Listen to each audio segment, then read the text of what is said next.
بسم اللہ الرحمن الرحیم۔ شروع کرتا ہوں اللہ کے نام سے جو بے انتہا مہربان نہایت رحم والے ہیں۔ الحمد للہ فاطر السماوات والارض جاعل الملائکة رسلا اولی اجنحة مثنى وثلاث ورباع يزيد في الخلق ما يشاء ان اللہ على كل شيء قدیر۔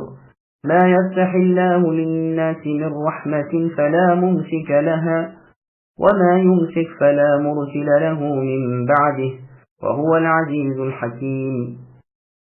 اس معبود برحق اللہ ہی کے لیے تمام تعریف سزاوار ہیں جو ابتداءً آسمانوں اور زمین کے پیدا کرنے والے اور دو دو تین تین چار چار پروں والے فرشتوں کو اپنا پیغام پہنچانے والے بنانے والے ہیں، مخلوق میں جو چاہیں زیادتی کرتے ہیں۔ اللہ تعالیٰ یقیناً ہر چیز پر قادر ہے۔ اللہ تعالیٰ جو رحمت لوگوں کے لیے کھول دے تو اس کا کوئی بند کرنے والا نہیں، اور جس کو بند کر دے تو اس کے بعد اس کا کوئی جاری کرنے والا نہیں، اور اللہ ہی غالب اور حکمت والے ہیں۔ سامعین بناتوں کی تفسیر سماعت کیجیے۔ اللہ تعالیٰ کی تعریف۔ ابن عباس رضی اللہ عنہما فرماتے ہیں، فاطر کے بالکل ٹھیک معنی میں نے سب سے پہلے ایک عربی کی زبانی سن کر معلوم کیے۔ وہ اپنے ایک ساتھی عربی سے جھگڑتا ہوا آیا۔ ایک کنویں کے بارے میں ان کا اختلاف تھا تو عربی نے کہا انا فطرتها، یعنی پہل میں نے ہی اسے بنایا ہے۔ پس معنی یہ ہوئے کہ ابتدا بے نمونہ صرف اپنی قدرت کاملہ سے اللہ تبارک و تعالی نے زمین و آسمان کو پیدا کیا۔ بحاق رحمہ اللہ سے مروی ہے کہ فاطر کے معنی خالق کے ہیں، یعنی پیدا کرنے والے کے۔ اپنے اور اپنے نبیوں کے درمیان قاصد اللہ نے اپنے فرشتوں کو بنایا ہے جو پروں والے ہیں، اڑتے ہیں تاکہ جلدی سے اللہ تعالیٰ کا پیغام اللہ کے رسولوں تک پہنچائیں۔ ان میں سے بعض دو پروں والے ہیں، بعض کے تین تین پر ہیں، بعض کے چار چار پر ہیں، بعض کے ان سے بھی زیادہ ہیں۔ چنانچہ صحیح بخاری اور صحیح مسلم میں رسول اللہ صلی اللہ علیہ وسلم کا فرمان ہے کہ رسول اللہ صلی اللہ علیہ وسلم نے لیلۃ المعراج میں جبرائیل علیہ السلام کو دیکھا۔ ان کے 600 پر تھے اور ہر دو پر کے درمیان مشرق و مغرب جتنا فاصلہ تھا۔ یہاں بھی اللہ تعالیٰ فرماتے ہیں، رب جو چاہے اپنی مخلوق میں زیادتی کرے، جس کے چاہتے ہیں اس سے بھی زیادہ پر کر دیتے ہیں، اور کائنات میں جو چاہے رچاتے ہیں۔ اس سے مراد اچھی آواز کی لی گئی ہے۔ چنانچہ اس شاذ قراءت فی الحلقی ہا کے ساتھ بھی ہے، واللہ اعلم۔ اللہ تعالیٰ ہر چیز پر غالب ہے۔ اللہ تعالیٰ کا چاہا ہوا سب کچھ ہو کر رہتا ہے، بغیر اللہ کی چاہت کے کچھ بھی نہیں ہوتا۔ جو وہ دے اسے کوئی روکنے والا نہیں، اور جسے وہ روک لے اسے کوئی دینے والا نہیں۔ چنانچہ صحیح بخاری میں ہے کہ فرض نماز کے سلام کے پھیرنے کے بعد ہمیشہ نبی صلی اللہ علیہ وسلم یہی کلمات پڑھتے، لا الہ الا اللہ وحدہ لا شریک لہ، لہ الملک ولہ الحمد وہو علی کل شیء قدیر، اللہم لا مانع لما اعطیت ولا معطی لما منعت ولا ينفع ذا الجد منک الجد۔ یعنی نہیں ہے کوئی معبود اے اللہ سوائے آپ کے، آپ اکیلے ہیں، آپ کا کوئی شریک نہیں، آپ ہی کے لیے بادشاہت ہے اور آپ ہی کے لیے تعریف ہے، اور آپ ہر چیز پر قادر ہیں۔ اے اللہ، جسے آپ عطا کرنا چاہیں اسے کوئی آپ کی عطا روک نہیں سکتا، اور جس کو آپ نہ دینا چاہیں اس کو کوئی عطا کر نہیں سکتا، اور کسی صاحب جلال اور صاحب جاہ و حشمت اور صاحب جد آدمی کا مقام و مرتبہ آپ کے بالمقابل نفع نہیں دے سکتا۔ اور رسول اللہ صلی اللہ علیہ وسلم فضول گوئی اور کثرت سوال اور مال کی بربادی سے منع فرماتے تھے، اور آپ لڑکیوں کو زندہ درگور کرنے اور ماؤں کی نافرمانیاں کرنے اور خود لینے اور دوسروں کو نہ دینے سے بھی روکتے تھے، جیسا کہ صحیح مسلم، سنن نبی داؤد وغیرہ میں ہے۔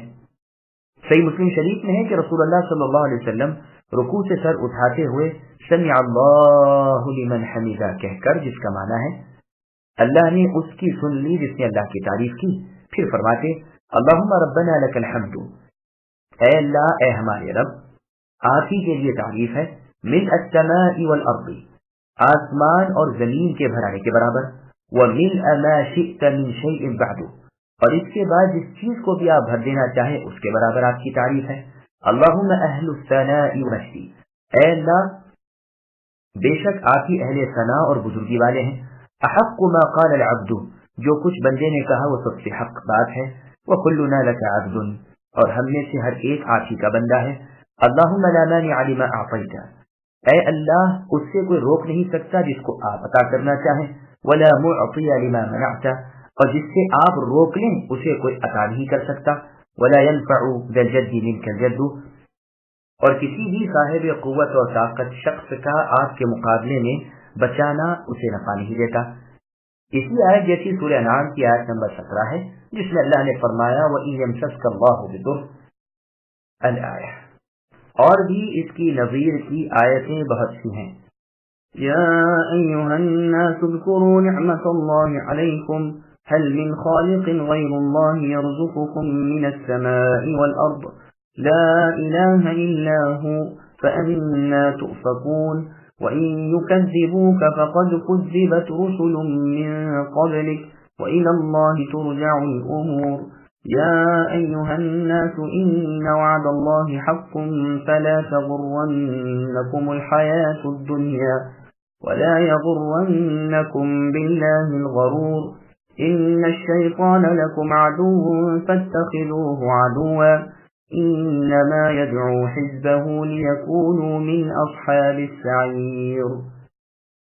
اے لوگوں، تم پر جو انعام اللہ تعالیٰ نے کیے ہیں انہیں یاد رکھو۔ کیا اللہ تعالیٰ کے سوا اور کوئی بھی خالق ہے جو تمہیں آسمان و زمین سے روزی پہنچائے؟ اللہ کے سوا کوئی معبود برحق نہیں، بس تم کہاں الٹے جاتے ہو؟ اگر اے نبی یہ آپ کو جھٹلائیں تو آپ سے پہلے کے تمام رسول بھی جھٹلائے جا چکے ہیں۔ تمام کام اللہ ہی کی طرف لوٹائے جاتے ہیں۔ لوگوں، اللہ تعالیٰ کا وعدہ سچا ہے، تمہیں دنیا کی زندگانی دھوکے میں نہ ڈالے اور نہ دھوکے بعد شیطان تمہیں غفلت میں ڈالے۔ یاد رکھو شیطان تمہارا دشمن ہے، تم اسے دشمن جانو۔ وہ تو اپنے گروہ کو صرف اس لیے ہی بلاتا ہے کہ وہ سب جہنم واصل ہو جائیں۔ سامعین، اب آیاتوں کی تفسیر سماعت کیجیے۔ اللہ کی نعمتوں سے اللہ کی پہچان۔ اس بات کی دلیل بیان ہو رہی ہے کہ عبادتوں کے لائق صرف اللہ تعالیٰ ہی کی ذات ہے، کیونکہ خالق و رازق صرف اللہ ہی ہے۔ پھر اللہ کے سوا دوسروں کی عبادت کرنا فاش بلکہ بھری غلطی ہے۔ دراصل اللہ کے سوا لائق عبادت اور کوئی ہے ہی نہیں۔ پھر تم اس واضح دلیل اور ظاہر برہان کے بعد کیسے بہک رہے ہو اور دوسروں کی عبادت کی طرف جھکے جاتے ہو؟ شیطان لوگوں کا واضح دشمن ہے۔ اے نبی صلی اللہ علیہ وسلم، اگر آپ کے زمانے کے کفار آپ کی مخالفت کریں اور آپ کی بتلائی ہوئی توحید اور خود آپ کی سچی رسالت کو جھٹلائیں تو آپ شکستہ دل نہ ہو جا کریں۔ اگلے نبیوں کے ساتھ بھی یہی ہوتا رہا۔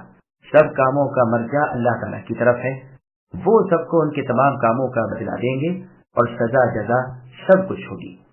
لوگوں، قیامت کا دن حق ہے، وہ یقیناً آنے والا ہے، وہ وعدہ اٹل ہے۔ وہاں کی نعمتوں کے بدلے یہاں کے فانی عیش پر الجھ نہ جاؤ۔ دنیا کی ظاہری عیش وہاں کی حقیقی خوشی سے کہیں تمہیں محروم نہ کر دے۔ اسی طرح شیطان مکار سے بھی ہوشیار رہنا، اس کے چلتے پھرتے جادو میں نہ پھنس جانا، اس کی جھوٹی اور چکنی چپڑی باتوں میں آ کر اللہ کے رسول صلی اللہ علیہ وسلم کے حق کلام کو نہ چھوڑ بیٹھنا۔ سورہ لقمان کے آخر میں بھی یہی فرمایا ہے۔ پس غرور یعنی دھوکے باز یعنی شیطان کو کہا گیا ہے۔ جب مسلمانوں اور منافقوں کے درمیان قیامت کے دن دیوار کھڑی کر دی جائے گی جس میں دروازہ ہوگا، جس کے اندرونی حصے میں رحمت ہوگی اور ظاہری حصے میں عذاب ہوگا، اس وقت منافقین مؤمنین سے کہیں گے کہ کیا ہم تمہارے ساتھی نہ تھے؟ یہ یعنی ایمان والے جواب دیں گے کہ ہاں ساتھی تو تھے، لیکن تم نے تو خود کو فتنے میں ڈال دیا تھا اور سوچتے ہی رہے، شک و شبہ دور ہی نہ کیا، خواہشوں کو پورا کرنے میں ڈوبے رہے، یہاں تک کہ اللہ تعالیٰ کا حکم آ پہنچا اور دھوکے بعد شیطان نے تمہیں بھلاوے دھوکے میں ہی رکھا۔ اس آیت میں بھی شیطان کو غرور کہا گیا ہے۔ پھر شیطانی دشمنی کو بیان کیا کہ وہ شیطان تمہیں اے انسانوں مطلع کر کے تمہاری دشمنی اور بربادی کا بیڑا اٹھائے ہوئے ہیں، پھر تم کیوں اس کی باتوں میں آ جاتے ہو اور اس کے دھوکے میں پھنس جاتے ہو؟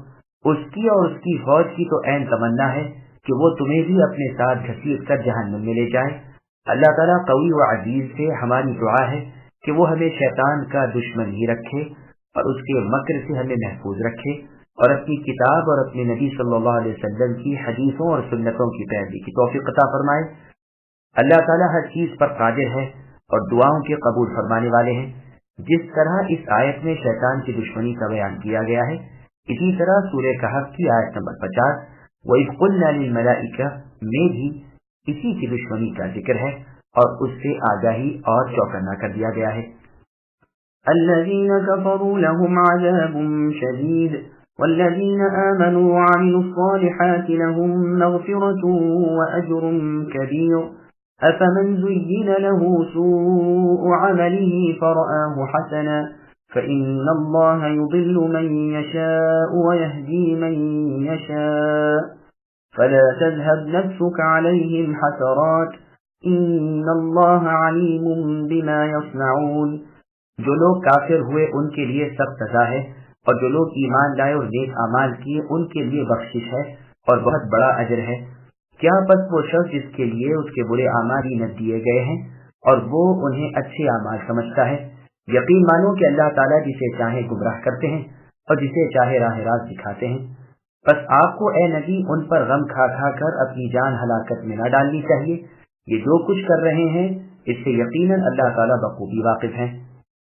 سامعین، اب ان آیتوں کی تفصیل سماعت کیجیے۔ دنیا کی زندگی عارضی اور بے پائیدار ہے۔ گزشتہ آیتوں میں گزرا تھا کہ شیطانوں کے تابع داروں کی جگہ جہنم ہے، اس لیے یہاں بیان ہو رہا ہے کہ کفار کے لیے سخت تر عذاب ہیں، اس لیے کہ یہ شیطان کے تابع اور رحمان کے نافرمان ہیں۔ مؤمنوں سے جو گناہ ہو بھی جائیں بہت ممکن ہے کہ اللہ تعالیٰ انہیں معاف فرما دے، اور جو نیکیاں ان کی ہیں ان پر انہیں بڑا بھاری اجر و ثواب ملے گا۔ کافر اور بدکار لوگ اپنی بدعمالیوں کو نیکیاں سمجھ بیٹھے ہیں، تو آپ کا ایسے گمراہ لوگوں پر کیا بس ہے؟ ہدایت و گمراہی اللہ تعالیٰ کے ہاتھ ہے، بس آپ کو ان پر غمگین نہ ہونا چاہیے۔ مقدرات الہی جاری ہو چکے ہیں، مصلحت مالک الملوک کو اللہ کے سوا کوئی نہیں جانتے۔ ہدایت و ضلالت میں بھی اللہ کی حکمت ہے، کوئی کام اس سچے حکیم اللہ کا حکمت سے خالی نہیں ہوتا۔ لوگوں کے تمام افعال اللہ پر واضح اور روشن ہیں۔ چنانچہ مستدرک حاکم میں ہے، رسول اللہ صلی اللہ علیہ وسلم فرماتے ہیں، اللہ تعالیٰ نے اپنی تمام مخلوق کو اندھیرے میں پیدا کیا، پھر ان پر اپنا نور ڈالا، بس جس پر وہ نور پڑ گیا وہ دنیا میں آ کر سیدھی راہ چلا، اور جسے اس دن وہ نور نہ ملا وہ دنیا میں آ کر بھی ہدایت سے بہراور نہ ہو سکا۔ اسی لیے میں کہتا ہوں کہ اللہ عز و جل کے علم کے مطابق قلم چل کر خشک ہو گیا۔ والله الذي أرسل الرياح فتثير سحابا فسقناه إلى بلد ميت فأحيينا به الأرض بعد موتها كذلك النشور من كان يريد العزة فلله العزة جميعا إليه يصعد الكلم الطيب والعمل الصالح يرفعه والذين يمكرون السيئات لهم عذاب شديد ومكر أولئك هو يبور والله خلقكم من تراب ثم من نطفة ثم جعلكم أزواجا وما تحمل من أنثى ولا تضع إلا بعلمه وما يعمر من معمر ولا ينقص من عمره إلا في كتاب إن ذلك على الله يسير۔ اور اللہ ہی ہوائیں چلاتے ہیں جو بادلوں کو اٹھاتی ہیں، پھر ہم بادلوں کو خشک زمین کی طرف لے جاتے ہیں اور اس سے اس زمین کو اس کی موت کے بعد زندہ کر دیتے ہیں۔ اسی طرح دوبارہ جی اٹھنا بھی ہے۔ جو شخص عزت حاصل کرنا چاہتا ہو تو اللہ تعالیٰ ہی کی ساری عزت ہے، تمام تر ستھرے کلمات اللہ ہی کی طرف چڑھتے ہیں اور نیک عمل بھی جسے وہ بلند کرتے ہیں۔ جو لوگ برائیوں کے داؤ گھات میں لگے رہتے ہیں ان کے لیے سخت تر عذاب ہے اور ان کا یہ مکر برباد ہو جائے گا۔ لوگوں، اللہ تعالیٰ نے تمہیں مٹی سے پھر نطفے سے پیدا کیا ہے، پھر تمہیں مرد و عورت بنا دیا ہے۔ عورتوں کا حاملہ ہونا اور بچوں کا تولد یعنی پیدا ہونا سب اللہ کے علم سے ہی ہے، اور جو بڑی عمر والا عمر دیا جائے اور جس کسی کی عمر گھٹے وہ سب کتاب میں لکھا ہوا ہے۔ بے شک اللہ تعالیٰ پر یہ سب بالکل آسان ہے۔ سامعین، آیتوں کی تفصیل سماعت کیجیے۔ اللہ تعالیٰ کی قدرتوں کا بیان۔ موت کے بعد زندگی پر قرآن کریم میں عموماً خشک زمین کے ہرا ہونے سے استدلال کیا گیا ہے، جیسے سورہ حج وغیرہ میں ہے۔ بندوں کے لیے اس میں پوری عبرت اور مردوں کے زندہ ہونے کی پوری دلیل اس میں موجود ہے کہ زمین بالکل سوکھی پڑی ہے، کوئی تر و تازگی اس میں نظر نہیں آتی، لیکن بادل اٹھتے ہیں، پانی برساتے ہیں کہ اس کی خشکی، تازگی اور اس کی موت زندگی سے بدل جاتی ہے۔ یا تو ایک تنکا بھی نظر نہ آتا تھا یا کوسوں تک ہریالی ہی ہریالی ہو جاتی ہے۔ اسی طرح بنو آدم کے اجزاء قبروں وغیرہ میں بکھرے پڑے ہوں گے، ایک سے ایک الگ ہوگا، لیکن عرش کے نیچے سے پانی برستے ہی تمام جسم قبروں میں سے اگنے لگیں گے جیسے زمین سے دانے اگ آتے ہیں۔ چنانچہ صحیح بخاری، مسلم، سنن ابی داؤد وغیرہ میں حدیث ہے، ابن آدم تمام کا تمام گل سڑ جاتا ہے، لیکن ریڑھ کی ہڈی نہیں سڑتی، اسی سے پیدا کیا گیا ہے اور اسی سے ترکیب دیا جائے گا۔ یہاں بھی نشان بتا کر فرمایا، اسی طرح موت کے بعد کی زیست ہے۔ سورہ حج کی تفسیر میں یہ حدیث گزر چکی ہے، جس کو امام احمد نے روایت کیا ہے۔ ابو رزین رضی اللہ عنہ نے رسول اللہ صلی اللہ علیہ وسلم سے پوچھا کہ اے اللہ کے رسول، اللہ تعالیٰ مردوں کو کس طرح زندہ کریں گے اور اللہ کی مخلوق میں اس بات کی کیا دلیل ہے؟ رسول اللہ نے فرمایا، اے ابو رزین، کیا تم اپنی بستی کے آس پاس کی زمین کے پاس سے اس حالت میں نہیں گزرے کہ وہ خشک بنجر پڑی ہوتی ہے، پھر جو تم گزرتے ہو تو دیکھتے ہو کہ وہ سبزہ زار بنی ہوئی ہے اور تازگی کے ساتھ لہرا رہی ہے؟ ابو رزین رضی اللہ عنہ نے جواب دیا، ہاں اے اللہ کے رسول، یہ تو اکثر دیکھنے میں آیا ہے۔ رسول اللہ نے فرمایا، بس اسی طرح اللہ مردوں کو زندہ کریں گے۔ جو شخص دنیا اور آخرت میں باعزت رہنا چاہتا ہو اسے اللہ تعالیٰ کی اطاعت گزاری کرنی چاہیے، وہی اس مقصد کے پورے کرنے والے ہیں۔ دنیا اور آخرت کے مالک اللہ ہی ہیں، ساری عزتیں اللہ کی ملکیت میں ہیں۔ چنانچہ اور آیت میں ہے کہ جو لوگ مؤمنوں کو چھوڑ کر کفار سے دوستیاں کرتے ہیں کہ ان کے پاس ہماری عزت ہو، وہ عزت سے ہاتھ دھو رکھیں۔ عزتیں تو اللہ تعالیٰ کے قبضے میں ہیں، اور جگہ فرمانے علی شان ہے، اے نبی آپ کو ان کی باتیں غمناک نہ کریں، تمام تر عزتیں اللہ تعالیٰ ہی کے لیے ہیں۔ اور سورہ منافقون کی آیت نمبر 8 میں اللہ نے فرمایا، وَلِلَّهِ الْعِزَّةُ وَلِرَسُولِهِ وَلِلْمُؤْمِنِينَ وَلَكِنَّ الْمُنَافِقِينَ لَا يَعْلَمُونَ۔ اور عزتیں اللہ تعالیٰ ہی کے لیے ہیں اور اللہ کے رسول صلی اللہ علیہ وسلم کے لیے اور ایمان والوں کے لیے، لیکن منافق بے علم ہیں۔ مجاہد رحمہ اللہ فرماتے ہیں، بتوں کی پرستش میں عزت نہیں، عزتوں والے تو صرف اللہ تعالیٰ ہی ہیں۔ پس بقول قتادہ رحمہ اللہ آیت کا مطلب یہ ہے کہ طالب عزت کو احکام الہی کی تعلیم میں مشغول رہنا چاہیے، اور یہ بھی کہا گیا ہے کہ جو یہ جاننا چاہتا ہو کہ کس کے لیے عزت ہے، وہ جان لے کہ ساری عزتیں اللہ تعالیٰ ہی کے لیے ہیں۔ ذکر، تلاوت، دعا وغیرہ پاک کلمے اللہ کی طرف چڑھتے ہیں۔ چنانچہ مستدرک حاکم میں ہے، عبداللہ بن مسعود رضی اللہ عنہ فرماتے ہیں، ہم جتنی احادیث تمہارے سامنے بیان کرتے ہیں سب کی تصدیق کتاب اللہ سے پیش کر سکتے ہیں۔ سنو مسلمان بندہ جب سبحان اللہ وبحمدہ والحمد للہ ولا الہ الا اللہ واللہ اکبر تبارک اللہ پڑھتا ہے تو ان کلمات کو فرشتہ اپنے پر تلے لے کر آسمان پر چڑھ جاتا ہے۔ فرشتوں کے جس مجمع کے پاس سے گزرتا ہے وہ مجمع ان کلمات کے کہنے والے کے لیے استغفار کرتا ہے، یہاں تک کہ رب العالمین عز و جل کے چہرے کے بالکل سامنے یہ کلمات پیش کیے جاتے ہیں۔ پھر آپ رضی اللہ عنہ نے یہی آیت تلاوت فرمائی، الیہ یصعد الکلم الطیب والعمل الصالح یرفعہ۔ کعب الاحبار رحمہ اللہ فرماتے ہیں، سبحان اللہ اور لا الہ الا اللہ اور اللہ اکبر عرش کے ارد گرد آہستہ آہستہ آواز نکالتے ہیں جیسے شہد کی مکھیوں کی بنبناہٹ ہوتی ہے۔ اپنے کہنے والے کا ذکر اللہ تعالیٰ کے سامنے کرتے رہتے ہیں اور نیک اعمال خزانوں میں محفوظ رہتے ہیں۔ مسند احمد میں ہے، رسول اللہ صلی اللہ علیہ وسلم فرماتے ہیں، جو لوگ اللہ تعالیٰ کا جلال، اللہ کی تسبیح، اللہ کی حمد، اللہ کی بڑائی، اللہ کی وحدانیت کا ذکر کرتے رہتے ہیں، ان کے لیے ان کے یہ کلمات عرش کے آس پاس اللہ تعالیٰ کے سامنے ان کا ذکر کرتے رہتے ہیں۔ کیا تم نہیں چاہتے کہ کوئی نہ کوئی تمہارا ذکر تمہارے رب اللہ تعالیٰ کے سامنے کرتا رہے؟ یہ روایت سنن ابن ماجہ میں بھی موجود ہے۔ ابن عباس رضی اللہ عنہ کا فرمان ہے کہ پاک کلموں سے مراد اللہ تعالیٰ کا ذکر ہے اور عمل صالح سے مراد فرائض کی ادائیگی ہے۔ پس جو شخص اللہ تعالیٰ کا ذکر اور ادائے فریضہ کرے، اس کا عمل اس کے ذکر کو اللہ تعالیٰ کی طرف چڑھاتا ہے، اور جو ذکر کرے لیکن فریضہ ادا نہ کرے، اس کا کلام اس کے عمل پر لوٹا دیا جاتا ہے۔ اسی طرح مجاہد رحمہ اللہ فرماتے ہیں کہ کلمہ طیب کو عمل صالح لے جاتا ہے، اور بزرگوں سے بھی یہی منقول ہے۔ بلکہ ایاس بن معاویہ رحمہ اللہ فرماتے ہیں، اگر عمل صالح نہ ہو تو کلمہ طیبہ اوپر کو نہیں اٹھتا۔ حسن و قتادہ رحمہ اللہ فرماتے ہیں، قول بغیر عمل کے مردود ہے۔ برائیوں کے گھات میں لگنے والے وہ لوگ ہیں جو مکاری اور ریاکاری سے اعمال کرتے ہیں۔ یہ تمام تر روایتیں تفسیر ابن جریر طبری کی ہیں۔ لوگوں پر گو یہ ظاہر ہو کہ وہ اللہ تعالیٰ کی فرمانبرداری کرتے ہیں، لیکن دراصل اللہ تعالیٰ کے نزدیک وہ سب سے زیادہ برے ہیں۔ جو نیکیاں وہ کرتے ہیں وہ صرف دکھاوے کی ہیں، یہ ذکر اللہ بہت ہی کم کرتے ہیں۔ عبد الرحمن فرماتے ہیں اس سے مراد مشرک ہیں، لیکن صحیح یہ ہے کہ یہ آیت عام ہے، مشرک اس میں بطریق اولا داخل ہیں، ان کے لیے سخت عذاب ہے اور ان کا مکر فاسد و باطل ہے، ان کا جھوٹ آج نہیں تو کل کھل جائے گا، عقل مند ان کے مکر سے واقف ہو جائیں گے۔ جو شخص جو کچھ کرے اس کا اثر اس کے چہرے سے ظاہر ہو جاتا ہے، اس کی زبان اسی رنگ سے رنگ دی جاتی ہے، جیسا باطن ہوتا ہے اسی کا عکس ظاہر پر بھی پڑتا ہے۔ ریاکار شخص کی بے ایمانی لمبی مدت تک پوشیدہ نہیں رہ سکتی، ہاں کوئی بیوقوف اس کے دام میں پھنس جائے تو اور بات ہے۔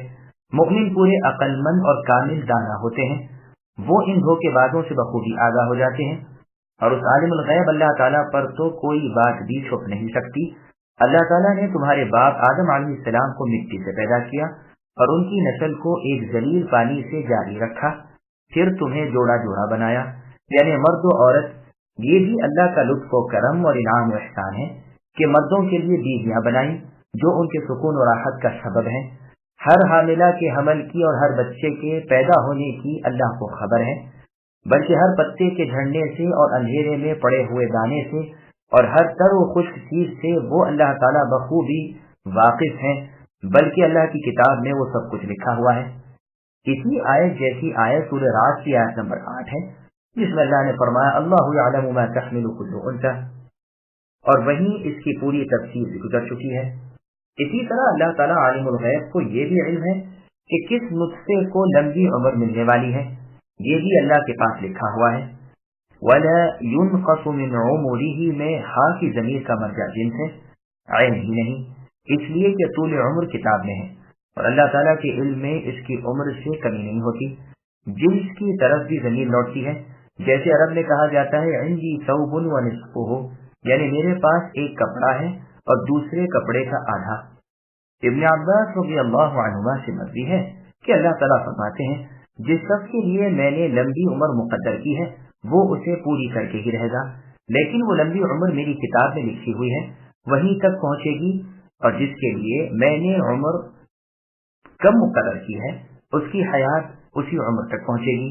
یہ سب کچھ اللہ تعالیٰ کی پہلی کتاب میں لکھی ہوئی ہے، موجود ہے، اور رب پر یہ سب کچھ آسان ہے۔ عمر کے ناقص ہونے یعنی گھٹنے کا ایک مطلب یہ بھی ہو سکتا ہے کہ جو نطفہ تمام ہونے سے پہلے ہی گر جاتا ہے وہ بھی اللہ تعالیٰ کے علم میں ہے۔ بعض انسان 100 سال کی عمر پاتے ہیں اور بعض پیدا ہوتے ہی مر جاتے ہیں۔ 60 سال سے کم عمر میں مرنے والا بھی ناقص العمر والا ہے۔ یہ بھی کہا گیا ہے کہ ماں کے پیٹ میں عمر کی لمبائی یا کمی لکھ لی جاتی ہے۔ ساری مخلوق کی یکساں عمر نہیں ہوتی، کوئی لمبی عمر والا کوئی کم عمر والا، یہ سب اللہ تعالیٰ کے ہاں لکھا ہوا ہے اور اسی کے مطابق ظہور میں آ رہا ہے۔ بعض کہتے ہیں اس کے معنی یہ ہے کہ جو اجل یعنی مدت لکھی گئی ہے اور اس میں سے جو گزر رہی ہے سب اللہ تعالیٰ کے علم میں ہے اور اللہ کی کتاب میں لکھی ہوئی ہے۔ بخاری اور مسلم وغیرہ میں ہے، رسول اللہ فرماتے ہیں جو چاہے کہ اس کی روزی اور عمر بڑھے وہ صلہ رحمی کیا کرے، یہ اللہ تعالیٰ پر آسان ہے۔ اللہ کا علم اللہ کے پاس ہے، اللہ کا علم تمام مخلوق کو گھیرے ہوئے ہے، وہ اللہ ہر چیز کو جانتے ہیں، اللہ پر کچھ بھی چھپا ہوا نہیں، سب ظاہر ہے۔ وما يستوي البحران هذا عذب فرات سائغ شرابه وهذا ملح أجاج ومن كل تأكلون لحما طريا وتستخرجون حلية تلبسونها وترى الفلك فيه مواخر لتبتغوا من فضله ولعلكم تشكرون۔ اور برابر نہیں دو دریا، یہ میٹھا ہے پیاس بجھاتا ہے، پینے میں رچتا پچتا، اور یہ دوسرا کھاری ہے کڑوا۔ تم ان دونوں میں سے تازہ گوشت کھاتے ہو اور وہ زیورات نکالتے ہو جنہیں تم پہنتے ہو۔ اور اے نبی آپ دیکھتے ہیں کہ بڑی بڑی کشتیاں پانی کو چیرنے پھاڑنے والی ان دریاؤں میں ہیں تاکہ تم اللہ کا فضل ڈھونڈو اور تاکہ تم اللہ کی شکر گزاری کرو۔ سامعین نبی صاحب کی تفصیل سماعت کیجیے۔ اللہ تعالیٰ کی عجیب قدرت کا بیان، مختلف قسم کی چیزوں کی پیدائش کو بیان فرما کر اپنی زبردست قدرت کو اللہ تعالیٰ ثابت کر رہے ہیں۔ 2 قسم کے دریا پیدا کر دیے، ایک کا تو صاف ستھرا میٹھا اور عمدہ پانی، جو آبادیوں میں جنگلوں میں برابر بہ رہا ہے، اور دوسرے ساکن دریا جن کا پانی کھاری اور کڑوا ہے، جس میں بڑی بڑی کشتیاں اور جہاز چل رہے ہیں، اور دونوں قسم کے دریا میں سے قسم قسم کی مچھلیاں تم نکالتے ہو اور تر و تازہ گوشت کھاتے رہتے ہو، پھر ان میں سے زیور نکالتے ہو، یعنی لؤلؤ اور مرجان۔ یہ کشتیاں برابر پانی کو کاٹتی رہتی ہیں، ہواؤں کا مقابلہ کر کے چلتی رہتی ہیں، تاکہ تم اللہ کا فضل تلاش کر لو، تجارتی سفر ان پر طے کرو، ایک ملک سے دوسرے ملک میں پہنچ سکو، اور تاکہ تم اپنے رب کا شکر کرو کہ اللہ نے یہ سب چیزیں تمہاری تابع فرمان بنا دی۔ تم سمندر سے، دریاؤں سے، کشتیوں سے نفع حاصل کرتے ہو، جہاں جانا چاہو پہنچ جاتے ہو۔ اس قدرت والے اللہ تعالیٰ نے زمین و آسمان کی چیزوں کو تمہارے لیے مسخر کر دیا ہے، یہ صرف اللہ ہی کا فضل و کرم ہے۔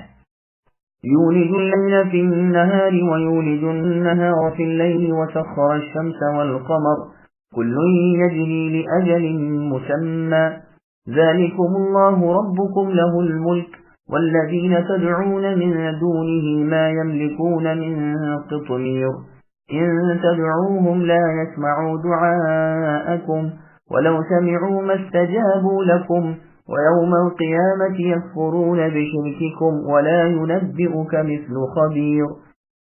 اللہ تعالیٰ وہ ہیں کہ جو رات کو دن میں اور دن کو رات میں داخل کرتے ہیں، آفتاب و مہتاب کو اللہ ہی نے کام میں لگا دیا ہے، ہر ایک میعاد معین پر چل رہا ہے۔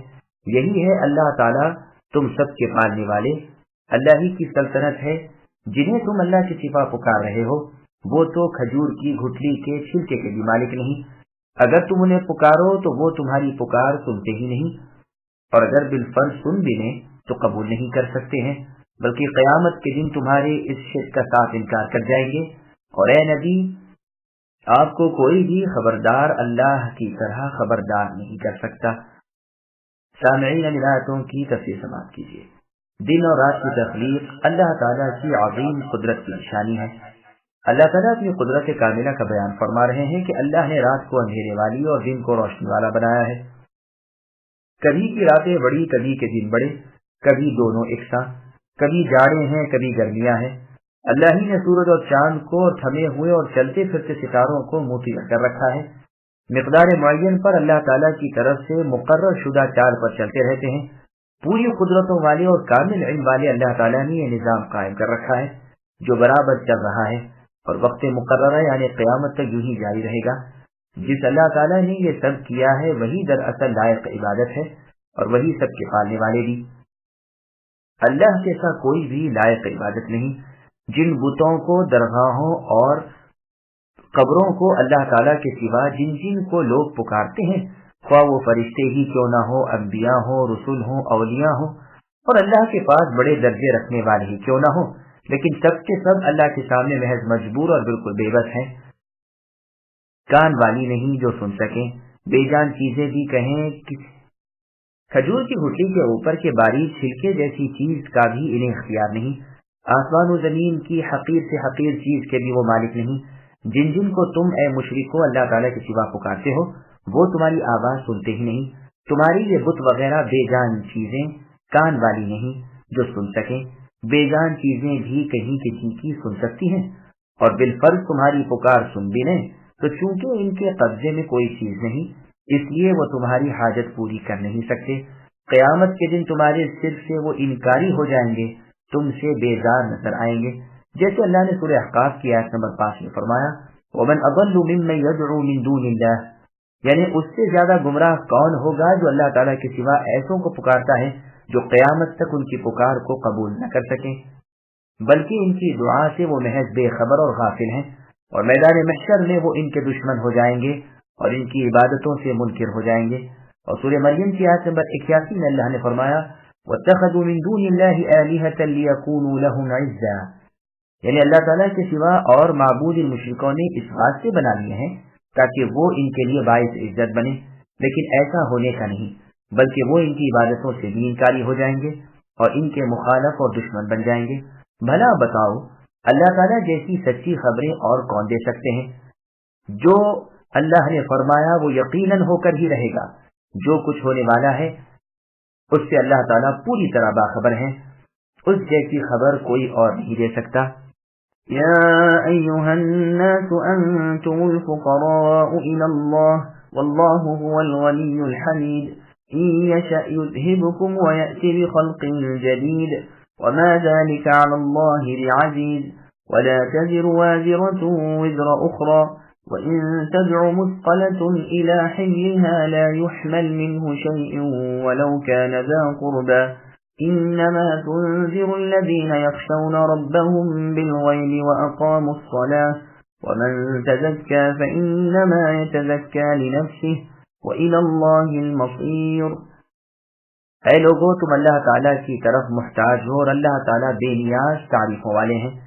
اگر اللہ تعالیٰ چاہیں تو تم کو فنا کر دیں اور ایک نئی مخلوق پیدا کر دیں، اور یہ بات اللہ تعالیٰ کو کچھ مشکل نہیں۔ کوئی بھی بوجھ اٹھانے والا دوسرے کا بوجھ نہیں اٹھائے گا۔ اگر کوئی گراں بار دوسرے کو اپنا بوجھ اٹھانے کے لیے بلائے گا تو وہ اس میں سے کچھ بھی نہ اٹھائے گا، گو قرابت دار ہی کیوں نہ ہو۔ اے نبی، آپ تو صرف انہی کو آگاہ کر سکتے ہیں جو غائبانہ طور پر اپنے رب سے ڈرتے رہتے ہیں اور نمازوں کی پابندی کرتے ہیں۔ جو بھی پاک ہو جائے وہ اپنے ہی نفع کے لیے پاک ہوگا اور لوٹنا اللہ ہی کی طرف ہے۔ سامعین، ابھی آیتوں کی تفسیر سماعت کیجیے۔ اللہ تعالیٰ سب کو فنا کرنے پر قادر ہے۔ اللہ تعالیٰ ساری مخلوق سے بے نیاز ہے اور تمام مخلوق اللہ کی محتاج ہے۔ اللہ تعالیٰ بے نیاز ہے اور سب اللہ کی در کے فقیر ہیں۔ وہ بے پرواہ ہے اور سب اللہ کے حاجت مند ہیں۔ اللہ کے سامنے ہر کوئی ذلیل ہے اور وہ عزیز ہے۔ کسی قسم کی حرکت و سکون پر کوئی قادر نہیں، سانس تک لینا کسی کے بس میں نہیں۔ مخلوق بالکل ہی بے بس ہے۔ غنی، بے پرواہ اور بے نیاز صرف اللہ تعالیٰ ہی ہے۔ تمام باتوں پر قادر وہی ہے۔ اللہ تعالیٰ جو کرتے ہیں اس میں وہ قابل تعریف ہیں۔ اللہ کا کوئی کام حکمت و تعریف سے خالی نہیں۔ اپنے قول میں، اپنے فعل میں، اپنی شرح اور تقدیروں کے مقرر کرنے میں غرض ہر طرح وہ بزرگ و لائق حمد و ثنا ہے۔ لوگوں، اللہ تعالیٰ کی قدرت ہے، اگر وہ چاہے تو تم سب کو غارت و برباد کر دے اور تمہارے عوض دوسرے لوگوں کو لے آئے۔ رب پر یہ کام کچھ مشکل نہیں۔ قیامت کے دن کوئی دوسرے پر لادنا چاہے تو یہ چاہت بھی اس کی پوری نہ ہوگی۔ کوئی نہ ملے گا کہ اس کا بوجھ بٹائے۔ عزیز و اقارب بھی منہ موڑ لیں گے اور پیٹ پھیر لیں گے، گو ماں باپ اور اولاد ہو۔ ہر شخص اپنے حال میں مشغول ہوگا، ہر ایک کو اپنی اپنی پڑی ہوگی۔ اکرمہ رحمہ اللہ فرماتے ہیں، پڑوسی پڑوسی کے پیچھے پڑ جائے گا، اللہ تعالیٰ سے عرض کرے گا کہ اس سے اے اللہ پوچھئے تو صحیح کہ اس نے مجھ سے اپنا دروازہ کیوں بند کر لیا تھا۔ کافر مؤمن کے پیچھے لگ جائے گا اور جو احسان اس نے دنیا میں کیے تھے وہ یاد دلا کر کہے گا کہ آج میں تیرا محتاج ہوں۔ مؤمن بھی اس کی سفارش کرے گا اور ہو سکتا ہے کہ اس کا عذاب قدرے کم ہو جائے، گو جہنم سے چھٹکارا محال ہے۔ باپ بیٹے کو اپنے احسان جتائے گا اور کہے گا کہ رائی کے دانے برابر مجھے آج اپنی نیکیوں میں سے دے دے۔ وہ یعنی بیٹا کہے گا، ابا آپ چیز تو تھوڑی سی طلب فرما رہے ہیں، لیکن آج تو جو کھٹکا آپ کو ہے وہی مجھے بھی ہے، میں تو کچھ بھی نہیں دے سکتا۔ پھر بیوی کے پاس جائے گا، اس سے کہے گا، میں نے تیرے ساتھ دنیا میں کیسے سلوک کیے ہیں؟ وہ کہے گی، بہت ہی اچھے۔ یہ کہے گا، آج میں تیرا محتاج ہوں، مجھے ایک نیکی دے دے تاکہ عذابوں سے چھوٹ جاؤں۔ وہ جواب دے گی کہ سوال تو بہت ہلکا ہے، لیکن جس خوف میں آپ ہیں وہی ڈر مجھے بھی لگا ہوا ہے، میں تو کچھ بھی سلوک آج نہیں کر سکتی۔ قرآن کریم میں سورہ لقمان کی آیت نمبر 33 میں اللہ نے فرمایا، لا يجزي والد عن ولده ولا مولود هو جاز عن والده شيئا، یعنی آج نہ باپ بیٹے کے کام آئے نہ بیٹا باپ کے کام آئے۔ اور سورہ عبس کی آیت نمبر 34 میں اللہ نے فرمایا، یوم یفر المرء من اخیہ الآیات، یعنی آج قیامت کے دن انسان اپنے بھائی سے، ماں سے، باپ سے، بیوی سے اور اولاد تک سے بھاگتا پھرے گا۔ ہر شخص اپنے حال میں مست و بے خود ہوگا، ہر ایک دوسرے سے غافل ہوگا۔ اے نبی، آپ کے وعظ و نصیحت سے وہی لوگ فائدہ اٹھا سکتے ہیں جو عقل مند اور صاحب فراست ہوں، جو اپنے رب سے قدم قدم پر خوف کرنے والے اور اطاعت الہی کرتے ہوئے نمازوں کو پابندی سے ادا کرنے والے ہوں۔ نیک اعمالیاں خود تم ہی کو نفع دیں گی، جو پاکیزگیاں تم کرو ان کا نفع تم ہی کو پہنچے گا۔ آخر اللہ تعالیٰ کے پاس جانا ہے، اللہ کے سامنے پیش ہونا ہے، حساب کتاب اللہ کے سامنے ہونا ہے، اعمال کا بدلہ اللہ تعالیٰ خود دینے والے ہیں۔ وَمَا يَسْتَوِي الْأَعْمَى وَالْبَصِيرُ وَلَا الظُّلُمَاتُ وَلَا النُّورُ وَلَا الظِّلُّ وَلَا الْحَرُورُ وما يستوي الأحياء ولا الأموات إن الله يسمع من يشاء وما أنت بمسمع من في القبور إن أنت إلا نذير إنا أرسلناك بالحق بشيرا ونذيرا وإن من أمة إلا خلا فيها نذير وإن يكذبوك فقد كذب الذين من قبلهم جاءتهم رسلهم بالبينات وبالزبر وبالكتاب المنير ثم أخذت الذين كفروا فكيف كان نكير. اور اندھا اور آنکھوں والا برابر نہیں، اور نہ تاریکی اور روشنی، اور نہ چھاؤں اور نہ دھوپ، اور زندے اور مردے برابر نہیں ہو سکتے. اللہ تعالیٰ جس کو چاہتے ہیں سنوا دیتے ہیں، اور آپ اے نبی ان لوگوں کو نہیں سنا سکتے جو قبروں میں ہیں. آپ تو صرف ڈرانے والے ہیں. ہم ہی نے آپ کو حق دے کر خوشخبری سنانے والا اور ڈر سنانے والا بنا کر بھیجا ہے. اور کوئی امت ایسی نہیں ہوئی جس میں کوئی ڈر سنانے والا نہ گزرا ہو. اور اگر یہ لوگ آپ کو جھٹلا دیں تو جو لوگ ان سے پہلے ہو گزرے ہیں انہوں نے بھی جھٹلایا تھا. ان کے پاس بھی ان کے پیغمبر معجزے اور صحیفے اور روشن کتابیں لے کر آئے تھے. پھر میں نے ان کافروں کو پکڑ لیا تو میرا عذاب کیسا ہوا. سامعین اب آیتوں کی تفصیل سماعت کیجیے. زندہ اور مردہ برابر نہیں. ارشاد ہوتا ہے کہ مومن اور کافر برابر نہیں. جس طرح اندھا اور دیکھتا، اندھیرا اور روشنی، سایہ اور دھوپ، زندہ اور مردہ برابر نہیں. جس طرح ان چیزوں میں زمین و آسمان کا فرق ہے، اسی طرح ایماندار اور بے ایمان میں بھی بے انتہا فرق ہے. مومن مثل آنکھوں والے کے اور اجالے کے اور سائے کے اور زندے کے مانند ہے، برخلاف کافر کہ وہ ایک اندھے کے اور اندھیرے کے اور لو والی گرمی کے ہے. جیسا اللہ تعالیٰ نے سورہ انعام کی آیت نمبر 122 میں فرمایا اومن کان میتا فاحییناہ الآیہ، یعنی جو مردہ تھا پھر اسے ہم نے زندہ کر دیا اور اسے نور دیا جسے لیے ہوئے لوگوں میں چل پھر رہا ہے. ایسا شخص اور وہ شخص جو اندھیروں میں گھرا ہوا ہے جن سے نکل ہی نہیں سکتا، یہ دونوں برابر ہو نہیں سکتے. اور سورہ ہود کی آیت نمبر 24 میں فرمایا مثل الفریقین الآیہ، یعنی ان دونوں جماعتوں کی مثال اندھے اور بہرے اور دیکھتے سنتے کی سی ہے. مؤمن تو آنکھوں اور کانوں والا، اجالے اور نور والا ہے، پھر راہ مستقیم پر ہے جو صحیح طور پر سایوں اور نہروں والی جنت میں پہنچے گا.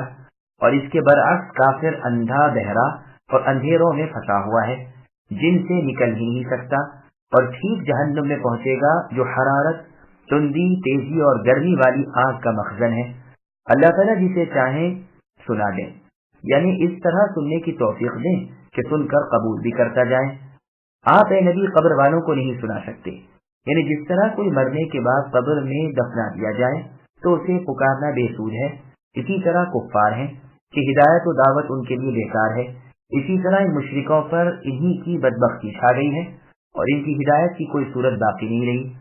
آپ اے نبی ان کو کسی طرح ہدایت پر نہیں لا سکتے. آپ تو صرف آگاہ کر دینے والے ہیں. آپ کے ذمے صرف تبلیغ ہے. ہدایت و ضلالت اللہ تعالیٰ کی طرف سے ہے. آدم علیہ السلام سے لے کر آج تک ہر امت میں رسول آتا رہا تاکہ ان کا عذر باقی نہ رہ جائے، جیسے اللہ تعالیٰ نے سورہ رعد کی آیت نمبر 7 میں فرمایا وَلِكُلِّ قَوْمٍ هَادٍ، اور سورہ نحل کی آیت نمبر 36 میں فرمایا وَلَقَدْ بَعَثْنَا فِي كُلِّ أُمَّةٍ رَسُولًا وغیرہ. ان کا اے نبی آپ کو جھٹلانا کوئی نئی بات نہیں. ان سے پہلے کے لوگوں نے بھی اللہ تعالیٰ کے رسولوں کو جھٹلایا جو بڑے بڑے معجزات، کھلی کھلی دلیلیں، صاف صاف آیتیں لے کر آئے تھے اور نورانی صحیفے ان کے ہاتھوں میں تھے. آخر ان کے جھٹلانے کا نتیجہ یہ ہوا کہ میں نے انہیں عذاب و سزا میں گرفتار کر لیا. دیکھ لیجئے کہ پھر میرا انکار کا نتیجہ کیا ہوا، کس طرح تباہ و برباد ہوئے. واللہ اعلم. ألم تر أن الله أنزل من السماء ماء فأخرجنا به ثمرات مختلفا ألوانها ومن الجبال جدد بيض وحمر مختلف ألوانها وغرابيب سود ومن الناس والدواب والأنعام مختلف ألوانه كذلك إنما يخشى الله من عباده العلماء إن الله عزيز غفور. اے نبی، کیا آپ نے اس بات پر نظر نہیں کی کہ اللہ تعالیٰ نے آسمان سے پانی اتارا، پھر ہم نے اس کے ذریعے سے مختلف رنگوں کے پھل نکالے اور پہاڑوں کے بھی مختلف حصے ہیں، سفید اور سرخ کہ ان کی بھی رنگتیں مختلف ہیں اور بہت گہرے سیاہ، اور اسی طرح آدمیوں اور جانوروں اور چوپایوں میں بھی بعض ایسے ہیں کہ ان کی رنگتیں مختلف ہیں۔ اللہ تعالیٰ سے ان کے وہی بندے ڈرتے ہیں جو علم رکھتے ہیں، بے شک اللہ تعالیٰ زبردست بڑے بخشنے والے ہیں۔ سامعین اب آیاتوں کی تفصیل سماعت کیجیے۔ مختلف رنگ بھی اللہ تعالیٰ کی قدرت ہیں۔ اللہ تعالیٰ کی قدرتوں کے کمالات دیکھو کہ ایک ہی قسم کی چیزوں میں گوناگون نمونے نظر آتے ہیں۔ ایک پانی آسمان سے اترتا ہے اور اسی سے مختلف قسم کے رنگ برنگ کے پھل پیدا ہو جاتے ہیں، سرخ، سبز، سفید وغیرہ۔ اسی طرح ہر ایک کی خوشبو الگ الگ، ہر ایک کا ذائقہ جدا جانا۔ جیسے اللہ تعالیٰ نے سورہ رعد کی آیت نمبر 4 میں فرمایا وَفِي الْأَرْضِ قِطَعٌ مُتَجَاوِرَاتٌ الآیہ، یعنی کہیں انگور ہے، کہیں کھجور ہے، کہیں کھیتی ہے وغیرہ۔ اسی طرح پہاڑوں کی پیدائش بھی قسم قسم کی ہے، کوئی سفید ہے، کوئی سرخ ہے، کوئی کالا ہے۔ کسی میں راستے اور گھاٹیاں ہیں، کوئی لمبا ہے، کوئی ناہموار ہے۔ ان بے جان چیزوں کے بعد جاندار چیزوں پر نظر ڈالو، انسانوں کو، جانوروں کو، چوپایوں کو دیکھو، ان میں بھی اللہ تعالیٰ کی عظیم قدرت کی وضع کی گلکاریاں پاؤ گے۔ بربر، حبشی، طماطم بالکل سیاہ فام ہوتے ہیں، ثقالیبہ قوم روی بالکل سفید رنگ، عرب درمیانہ، ہندی ان کے قریب قریب۔ چنانچہ سورہ روم کی آیت نمبر 22 میں اللہ نے فرمایا وَاخْتِلَافُ أَلْسِنَتِكُمْ وَأَلْوَانِكُمْ، تمہاری بول چال کا اختلاف، تمہارے رنگوں کا اختلاف بھی ایک عالم کے لیے تو قدرت کی کامل نشانی ہے۔ اسی طرح چوپائے اور دیگر حیوانات کے رنگ روپ بھی علیحدہ علیحدہ ہیں، بلکہ ایک ہی قسم کے جانوروں میں ان کی رنگتیں بھی مختلف ہیں، بلکہ ایک ہی جانور کے جسم پر کئی قسم کے رنگ ہوتے ہیں۔ سبحان اللہ، سب سے اچھے خالق ہیں اللہ تعالیٰ، کیسی کچھ برکتوں والے ہیں۔ اس کے بعد ہی فرمایا کہ جتنا کچھ خوف الہی کرنا چاہیے اتنا خوف تو اللہ تعالیٰ سے صرف علماء ہی کرتے ہیں، کیونکہ وہ جاننے بوجھنے والے ہوتے ہیں۔ حقیقتاً جو شخص جس قدر اللہ تعالیٰ کی ذات و صفات کی نسبت معلومات زیادہ رکھے گا، اسی قدر اللہ کی عظیم قدیر علیم الہی کی عظمت و ہیبت اس کے دل میں بڑھے گی، اور اس قدر اس کی خشیت اس کے دل میں زیادہ ہوگی۔ جو جانے گا کہ اللہ تعالیٰ ہر چیز پر قادر ہیں، وہ قدم قدم پر اللہ تعالیٰ سے ڈرتا رہے گا۔ اللہ تعالیٰ کے ساتھ سچا علم اسے حاصل ہے جو اللہ کی ذات کے ساتھ کسی کو شریک نہ کرے، اللہ کے حلال کیے ہوئے کو حلال اور اللہ کے حرام بتائے ہوئے کاموں کو حرام جانے، اللہ کے فرمان پر یقین کرے، اللہ کی وصیت کی نگہبانی کرے، اللہ کی ملاقات کو برحق جانے اور اس کا شوق رکھے، اپنے اعمال کے حساب کو سچ سمجھے۔ خشیت ایک قوت ہوتی ہے جو بندے کے اور اللہ تعالیٰ کی نافرمانی کے درمیان حائل ہو جاتی ہے۔ عالم کہتے ہی اسے ہیں جو در پردہ بھی اللہ تعالیٰ سے ڈرتا رہے اور اللہ تعالیٰ کی رضامندی کی رغبت کرے اور اللہ کی ناراضگی کے کاموں سے نفرت رکھے۔ ابن مسعود رضی اللہ عنہ فرماتے ہیں باتوں کی زیادتی کا نام علم نہیں، علم نام ہے بکثرت اللہ تعالیٰ سے ڈرنے کا۔ امام مالک رحمہ اللہ کا قول ہے کہ کثرت روایات کا نام علم نہیں، علم تو ایک نور ہے جسے اللہ تعالیٰ اپنے بندے کے دل میں ڈال دیتے ہیں۔ احمد ابن صالح المصری رحمہ اللہ فرماتے ہیں علم کثرت روایات کا نام نہیں، بلکہ علم نام ہے اس کا جس کی تابعداری اللہ تعالیٰ کی طرف سے فرض ہے، یعنی کتاب و سنت اور صحابہ اور ائمہ سے پہنچا ہو، وہ روایت سے ہی حاصل ہوتا ہے۔ نور جو بندے کے آگے آگے ہوتا ہے وہ علم کو اور اس کے مطلب کو سمجھ لیتا ہے۔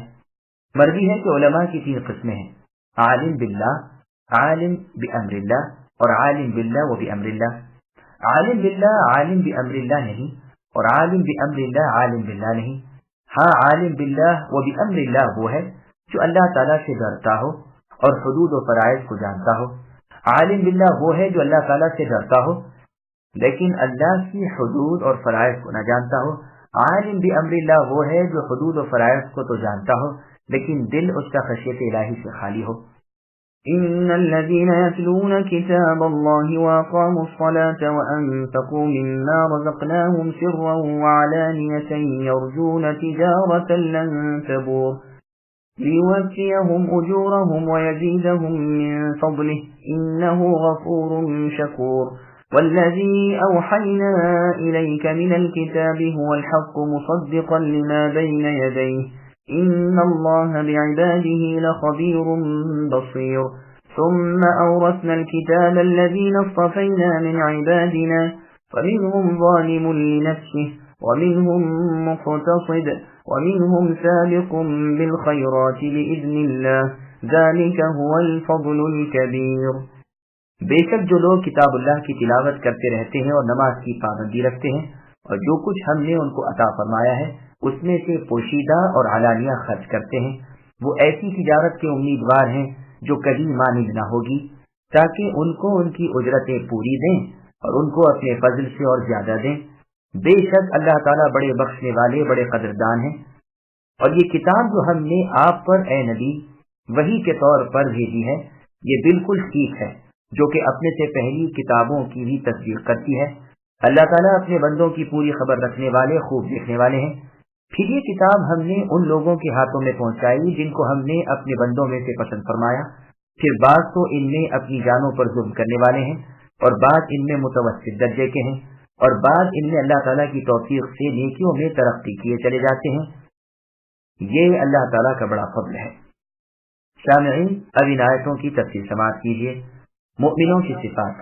مؤمن بندوں کی نیک صفتیں بیان ہو رہی ہیں کہ وہ کتاب اللہ کی تلاوت میں مشغول رہا کرتے ہیں، ایمان کے ساتھ بڑھتے رہتے ہیں، عمل بھی ہاتھ سے جانے نہیں دیتے، نماز کے پابند، زکوٰۃ، خیرات کے عادی، پوشیدہ علانیہ اللہ تعالیٰ کے بندوں کے ساتھ سلوک کرنے والے ہوتے ہیں اور اپنے مال کے ثواب کے امیدوار اللہ سے ہوتے ہیں جس کا ملنا یقینی ہے۔